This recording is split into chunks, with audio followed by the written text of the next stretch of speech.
no, you're not authorized to enforce that rule. So that's an important, not only for restricting the power of the EPA, but also what it means for other federal agencies.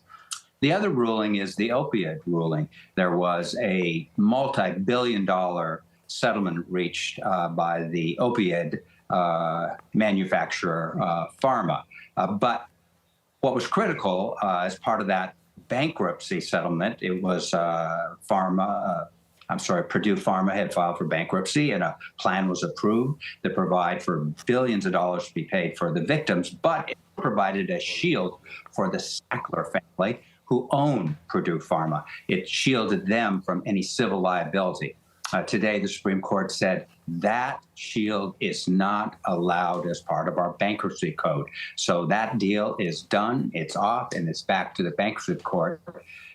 For those who were critical of the shield provided to the Sackler family, that's a victory. For those who wanted the multi-billion-dollar payout to the victims, it means a longer process and another day in the bankruptcy court. Scott, real quick before we let you go, does it appear to you in your time as a lawyer that the EPA, over several successive rulings, both at the Supreme Court and at the lower court level, has been weakened significantly over the years since it was first formed? Oh, Vlad, you're completely right. We've seen a whole string of decisions. It's almost as if the Supreme Court has its eye out for the SEC. But we're expecting one more decision that will deal, in all likelihood, an even more powerful blow, not only to the EPA, but all of the federal agencies. Again, this is not a decision that sounds, real popular for people to follow, but it's called, it relates to what's called the Chevron decision, which historically has said that courts have to defer to federal agencies interpreting ambiguous laws. And this Chevron if you will, interpretation has existed for decades. This Supreme Court, in all likelihood, is going to wipe that away and say, no, the federal agency, whether it be EPA or another agency, has no right to make that interpretation. It has to go back either to the courts to make that determination or to Congress. That will change a universe of regulations that have been interpreted by the agencies in our federal government. Remarkable that many of these agencies were put into place to protect the little guy. Really fascinating to see what's happening. Scott, as always, thank you, my friend. We'll check back in with you a little.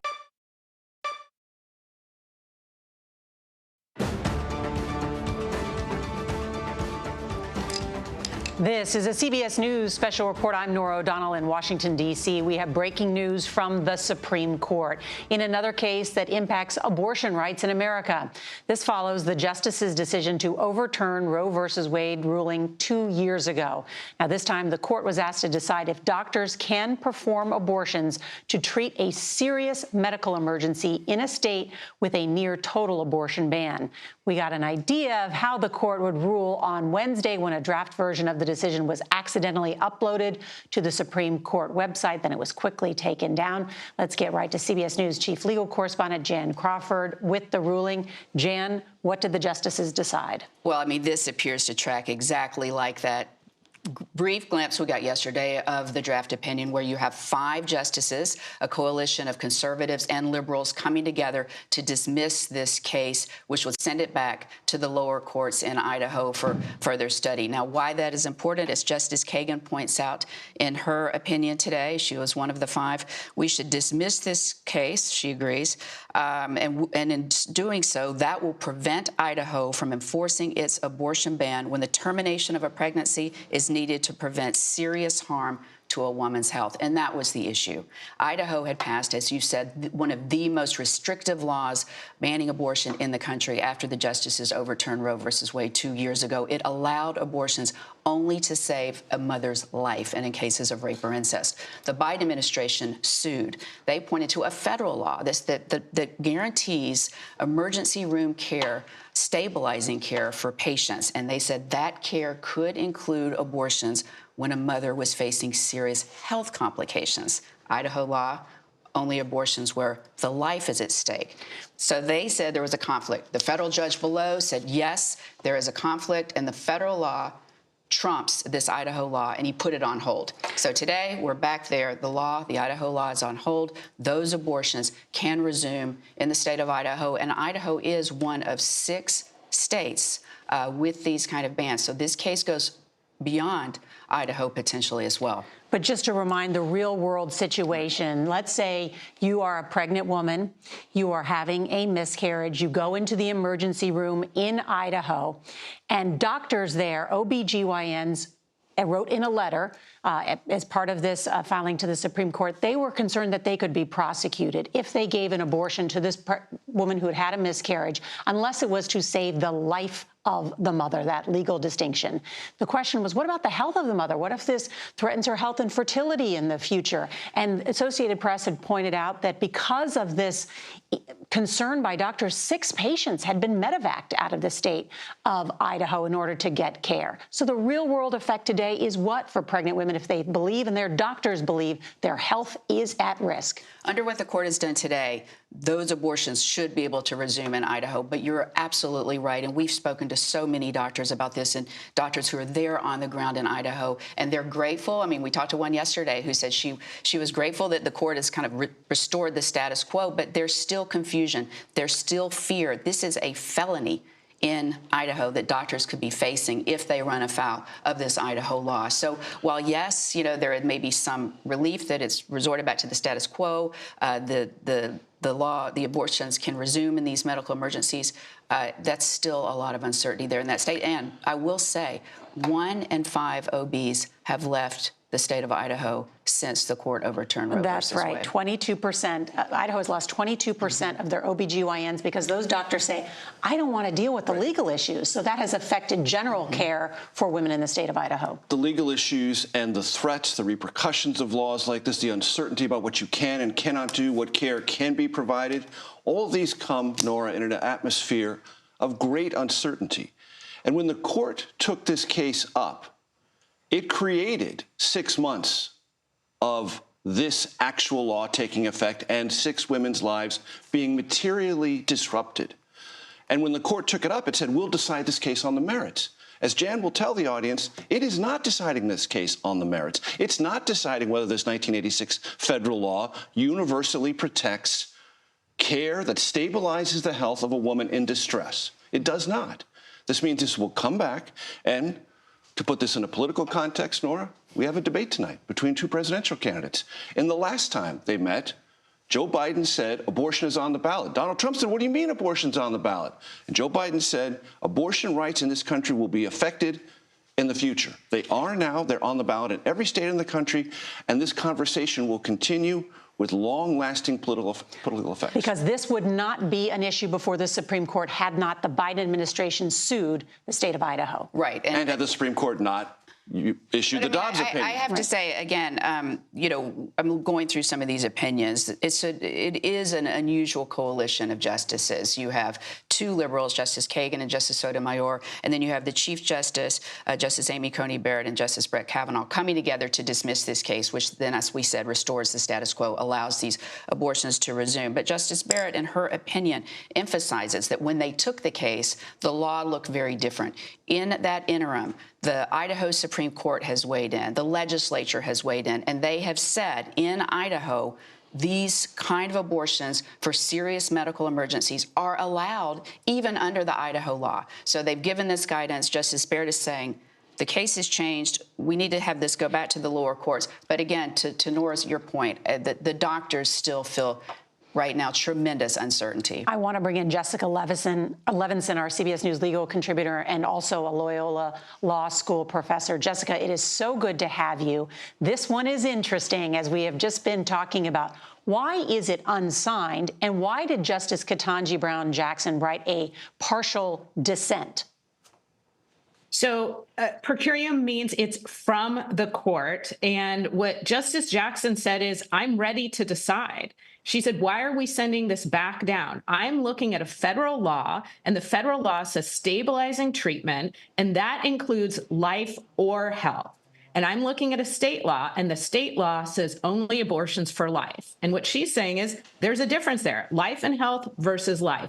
That's a conflict. And she's saying, I'm looking at the supremacy clause in the Constitution There's so many complicated constitutional questions, but this isn't one of them. When you have a federal law and a state law and they conflict, then the federal law wins. So I think that's what she's saying legally. I think she's also frustrated because, well, I believe that Justice Barrett is correct, that things changed since they took the case.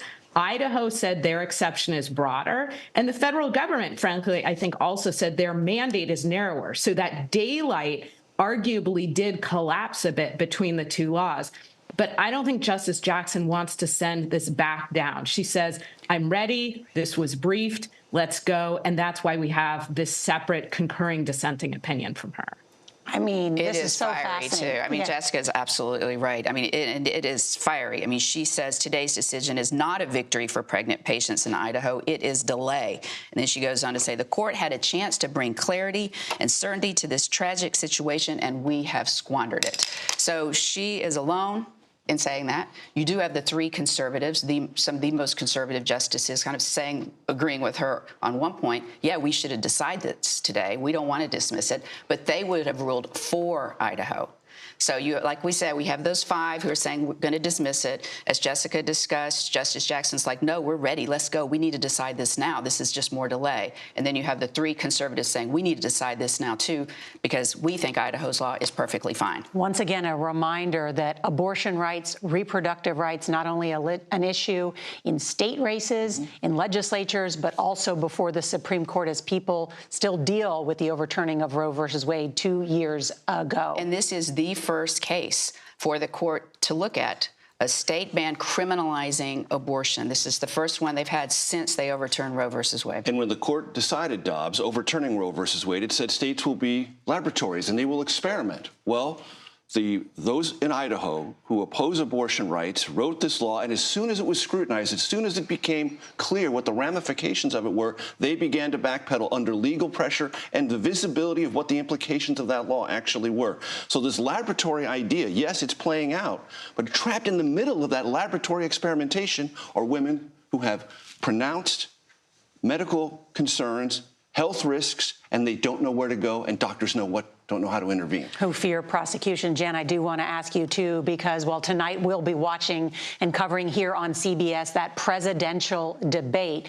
We have more decisions coming tomorrow from the Supreme Court, important decisions. Yes, I mean, today's case, of course, one of several major decisions that we have been waiting on, including two involving former President Trump. One, whether he is immune from prosecution for his actions around January 6th and efforts to interfere with the 2020 election.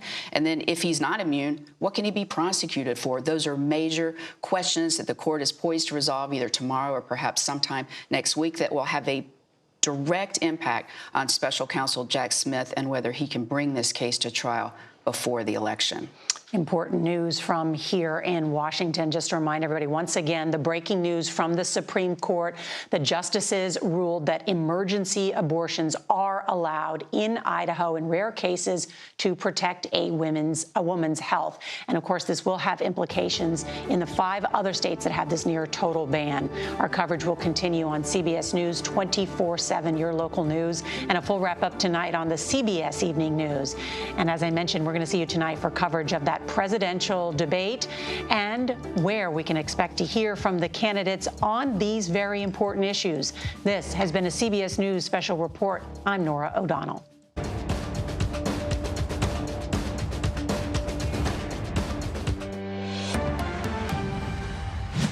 All right, folks, you've been watching a CBS News special report, and if you were watching, you know that the Supreme Court has decided another case that impacts abortion rights in America. The court has ruled to allow doctors to perform abortions to treat serious medical emergencies in the state of Idaho.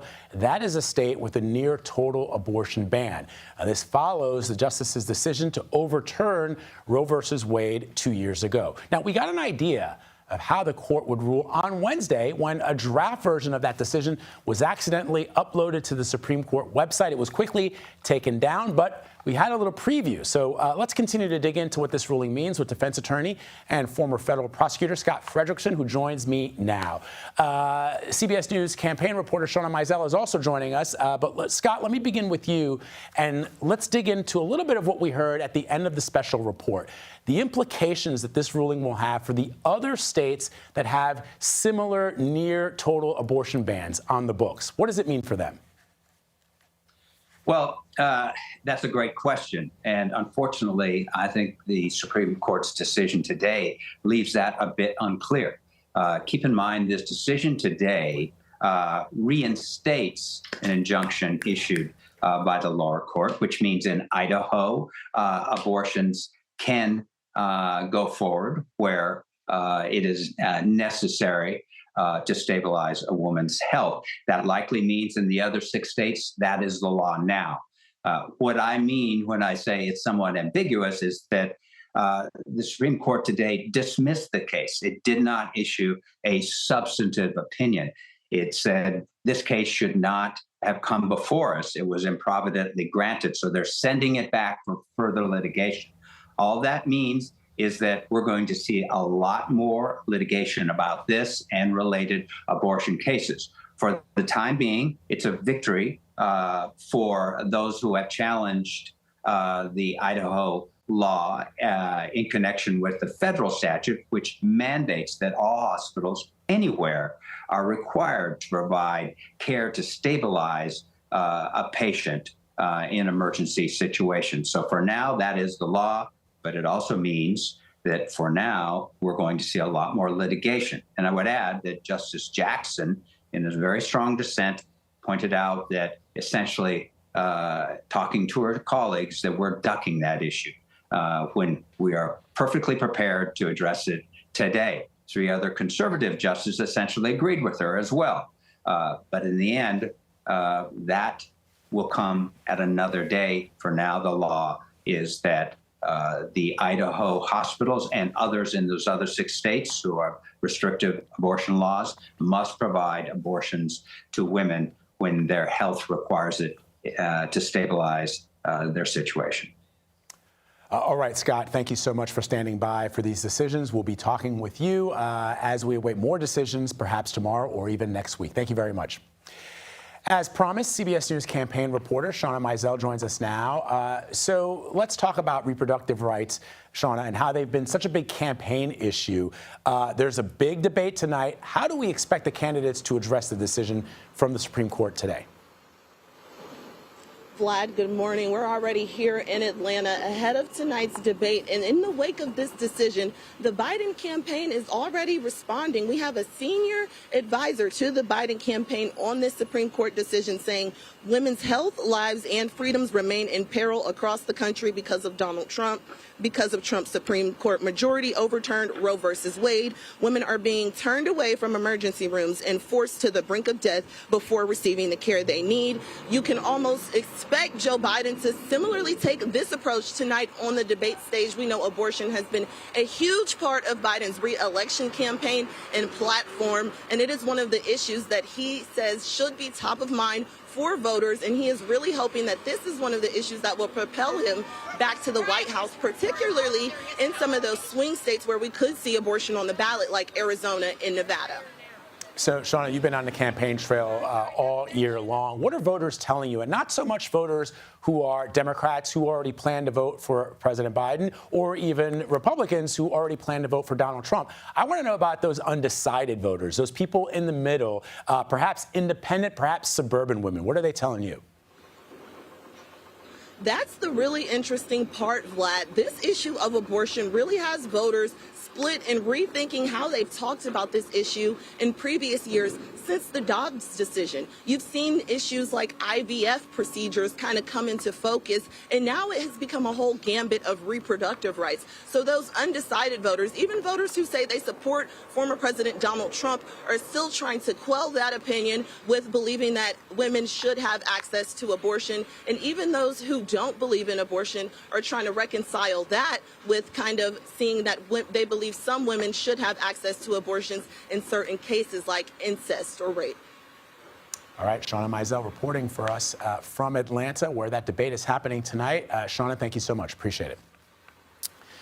Let's continue to dig into this with Elizabeth Sepper. She's a professor of law at the University of Texas, and she joins me now. So Elizabeth, give our viewers a little sense of the history of this case. And I'm particularly intrigued by Associate Justice Ketanji Brown Jackson's fiery dissent. Break that down for us. This case originates from a lawsuit the Biden administration filed against Idaho. There's a conflict in Idaho between the Federal Emergency Medical Treatment and Labor Act, which requires stabilizing treatment, including abortion, for emergency medical conditions. That includes conditions where someone's health is in serious jeopardy. But Idaho's abortion ban says doctors can't provide emergency abortion care unless a woman's life is at stake. And so there's a conflict between these two laws. The Biden administration prevailed at early stages in the trial court, receiving a preliminary injunction against the Idaho law. So doctors were momentarily allowed to perform emergency abortions consistent with EMTALA. The case then went up to the Court of Appeals, the Ninth Circuit, at which point the Supreme Court reached out and took the case before the Ninth Circuit could issue any opinion or even hear the case on the merits. And at that point in time, the Supreme Court stayed the trial court's preliminary injunction, which meant that EMTALA did not apply to pregnant people in Idaho since January, so that lots of women were airlifted out of the state because they could not receive emergency treatment in Idaho emergency departments. And so Justice Jackson really reprimanded the conservative majority of the Supreme Court. It was clear the conservative justices had determined to reach out and take this case early, had determined to leave Idaho women without emergency abortion care for 5 months. And then here we are at the end of June, and suddenly they have changed their minds. And what she reminds us is this just delays the inevitable, that these cases will be back at the U.S. Supreme Court, probably after the election. All right, Professor Elizabeth Sepper, thank you very much. We appreciate you. CBS News campaign reporter, attorney Katrina Kaufman is standing by outside the Supreme Court. Katrina, so three big cases out of the way today. What are we waiting on? You know, everybody is hoping that we will get that decision on January 6th and presidential immunity. What are your thoughts?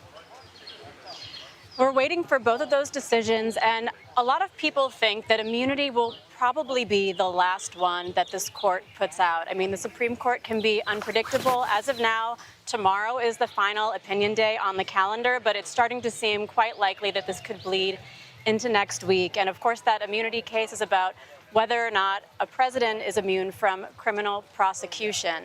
The other big case that we're still waiting on is Fisher, which is about the January 6th Capitol rioters and whether or not the obstruction of an official proceeding statute that was used in hundreds of these cases can stand. That statute has always been used in relation to the destruction of documents or records, which is a really different context than the storming of the Capitol. And that case has important implications for the D.C. election interference case against Donald Trump, which also has obstruction of an official proceeding in two elements of the charges. All right, Katrina, I hope you've booked an extended stay at your hotel. Thanks so much. We'll be checking with you, I'm sure, tomorrow and perhaps even next week. All right, folks, we got a lot more news coming in live right now. You can see it happening all behind me right now, but stay with us. You are streaming CBS News 24/7.